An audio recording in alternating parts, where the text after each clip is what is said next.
और इन सब के बीच एक जो सबसे बड़ी बात जो अदालतों में जिस चीज को लेकर लगातार चर्चा हो रही है, और अब तो न्यूयॉर्क के मेयर ममदानी ने, जोरहान ममदानी सहित 8 सांसदों ने चिट्ठी लिखी कि उमर खालिद सहित जितने भी जेल में बंद हैं दिल्ली दंगे के आरोपी, उनकी सजा या उनकी जमानत पर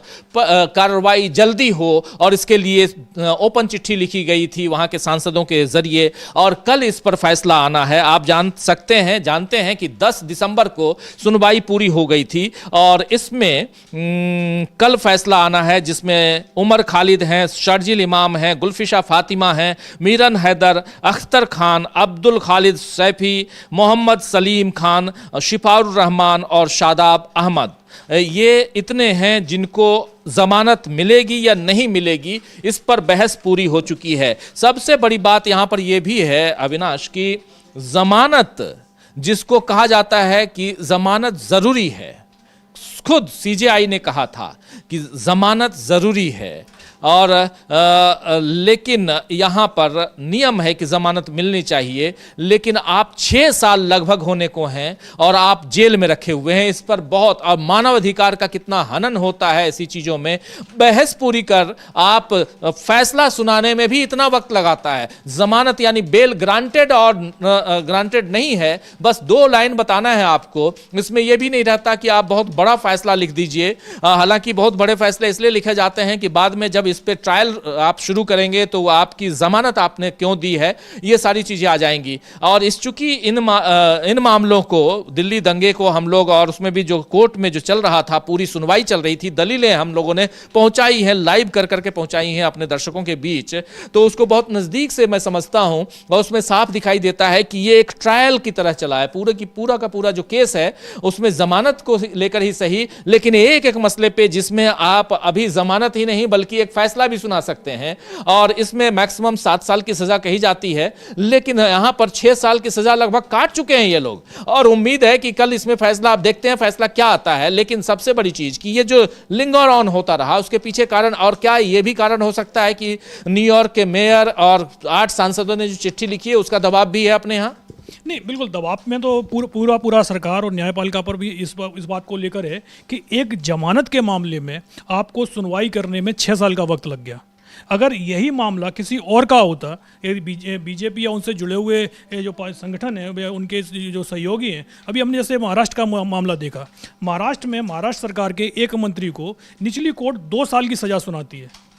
आमतौर पर सजा का फैसला 2 साल का होता है, तो 2-3 दिन बाद हम देखते हैं कि वहाँ की जो सदन है, वहाँ के सचिवालय से एक नोटिस आता है, जारी होता है कि फला विधायक को 2 साल की सजा हो गई है और उसकी सदस्यता समाप्त की जाती है।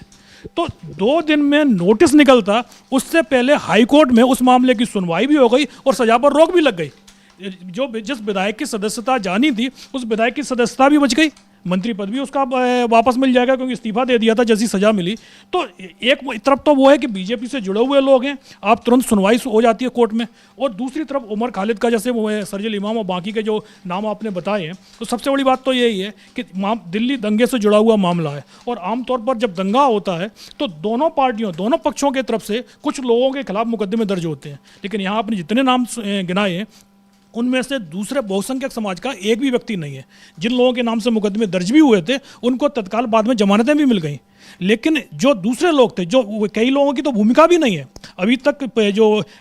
सीबीआई और पुलिस की जो जांच रिपोर्ट्स आई हैं सामने, उनमें किसी में सीधे भूमिका नहीं दिखाई दे रही है। आपने एक बयान दिया और उस बयान को लेकर आपने कहीं और उसको जोड़ते हुए बता दिया कि भाई ये बयान इस परिप्रेक्ष्य में दिया गया है, और आप उनको जेल में रखे हुए हैं, देशद्रोह के मुकदमे लगा रखे हैं, और सुनवाई भी, मतलब आज तक ट्रायल शुरू नहीं हो पाया है 6 साल में। आमतौर पर यह कहा जाता है भाई 90 दिन के अंदर ट्रायल शुरू हो जाना चाहिए। अगर आपने यूएपीए लगा दिया है तो भी उससे आपको 6 महीने में ट्रायल शुरू करना है, लेकिन 6 महीने तो दूर की बात है, 6 साल हो गए हैं, अब तक ट्रायल ही शुरू नहीं हो पाया है। और जमानत का जिस तरीके से मौका, क्योंकि भाई जमानत का मौका तो सबको मिलना चाहिए,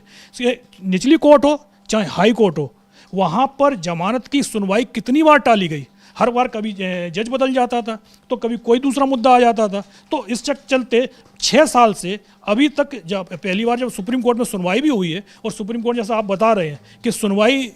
जमानत की नहीं हो रही थी, ऐसा लग रहा था जैसे ट्रायल चल रहा है। कि जिस तरीके से दोनों पक्षों को लंबी लंबी बहस का मौका दिया गया, एक तरफ तो सुप्रीम कोर्ट ये बोलता है कि भाई जजों की कमी है, हमको समय नहीं मिलता है, भाई इतने ज़्यादा केस हैं, और अगर इतने केस हैं और आप एक जमानत पर इतना लंबा सुनवाई करेंगे तो दूसरे मुकदमों पर तो असर पड़ेगा ही पड़ेगा कि क्या किसी और जमानत के लिए इतनी लंबी बहस हुई है। आमतौर पर अगर लंबी भी बहस होती है तो वो एक दिन की होती है, लेकिन उमर खालिद के मामले को लेकर, सजील इमाम के मामले को लेकर जिस तरीके से सुप्रीम कोर्ट में बहस चली है, जिस तरीके से उसको एक ट्रायल का ही रूप दे दिया गया, उससे साफ दिखाई दे रहा था कि सरकार की कोशिश यही है कि ज़्यादा से ज़्यादा दिनों तक इन लोगों को जेल में रखा जाए, क्योंकि ट्रायल होगा तो साफ है सरकार के पास बहुत सबूत नहीं है, कोर्ट से बरी हो जाएंगे, और अगर होती भी सज़ा तो बहुत मामूली जुर्माना लगेगा सज़ा के नाम पर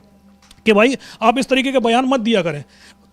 उसी के चलते पहली बात तो ये जिस तरीके से मुकदमे में सुनवाई टाली गई, और अब जब जो न्यूयॉर्क के मेयर हैं जोरान ममदानी, उनकी तरफ से चिट्ठी लिखी गई और तमाम जो अमेरिका के 8 सांसद हैं उन्होंने भी बोला है कि भाई न्याय का अधिकार सभी का अधिकार है। आप ये नहीं है कि भाई हमारा आदमी है तो उस पर ट्रायल जल्दी शुरू हो जाएगा, जल्दी जमानत मिल जाएगी, और एक बार जमानत मिल जाती है तो उसके बाद मालूम पड़ता है कि अगली तारीख ही नहीं लगती है। तमाम मुद्दे ऐसे हैं, सीबीआई और ईडी के पास में ऐसे केस हैं कि जब नेता विपक्ष में होता है तो पता चलता है सीबीआई की डेली रेड हो रही है, डेली पूछताछ का नोटिस पहुंच रहा है, और जैसे ही वो नेता बीजेपी में शामिल होता है उसके बाद वो जांच कहाँ तक पहुंची है पता ही नहीं चलता कि भाई 10 साल तक जांच की प्रक्रिया चल ही रही है भाई, ना तो कोई तारीख आ रही है ना कुछ आ रहा है। नेताजी आराम से मंत्री भी बने हुए हैं, मुख्यमंत्री भी बने हुए हैं, लेकिन अगर विपक्ष का कोई नेता होता है तो जब तक जेल में है तब तक आप देखिए पूरी जांच एजेंसियां सक्रिय रहती हैं, कोर्ट से लगातार यही कहा जाता है कि भाई जांच चल रही है, कुछ सबूत आने हैं, कई लोगों से पूछताछ होनी है, और सिर्फ कोशिश यही होती है कि लंबे समय तक जेल में रखा जाए। लेकिन अब 6 साल हो चुके हैं, 6 साल का जैसे आपने बताया कि 7 साल की तो सज़ा है।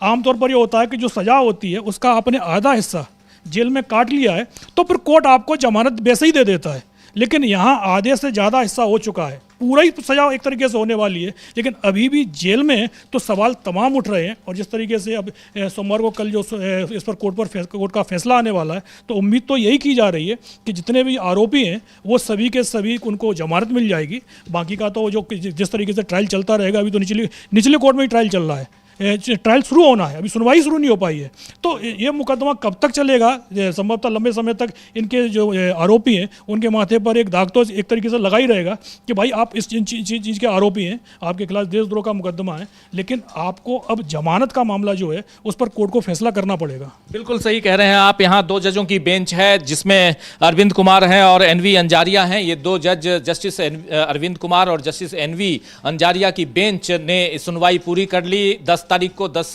दिसंबर को। 2 सितंबर को दिल्ली हाई कोर्ट ने इनकी बेल पिटीशन को खारिज कर दिया था, और उसके बाद ये पहुंचे, ये तमाम जो आरोपी हैं ये पहुंचे सुप्रीम कोर्ट में। अलग अलग आरोपियों की अलग अलग सुनवाई हुई, इसमें भी टाला गया। कुछ 7 तारीख को, जो 7 नवंबर को जहां जिस पे सुनवाई होनी थी उसको 27 नवंबर किया गया। ये सारी चीजें हुई हैं। अब इसके बाद 10 दिसंबर को सुनवाई पूरी हुई। सुनवाई जिनके ऊपर पूरी हुई है उसमें उमर खालिद सबसे ऊपर, उमर खालिद, शर्जिल इमाम,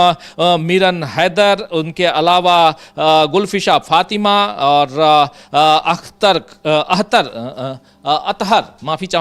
अतहर खान, फिर अब्दुल खालिद सैफी, मोहम्मद सलीम खान, शिफाउर रहमान और शादाब अहमद। ये सब नाम आप समझ सकते हैं, सारे नाम किस समुदाय के हैं। और जैसा बता रहे हैं यहाँ अविनाश की इन तमाम लोगों को यहाँ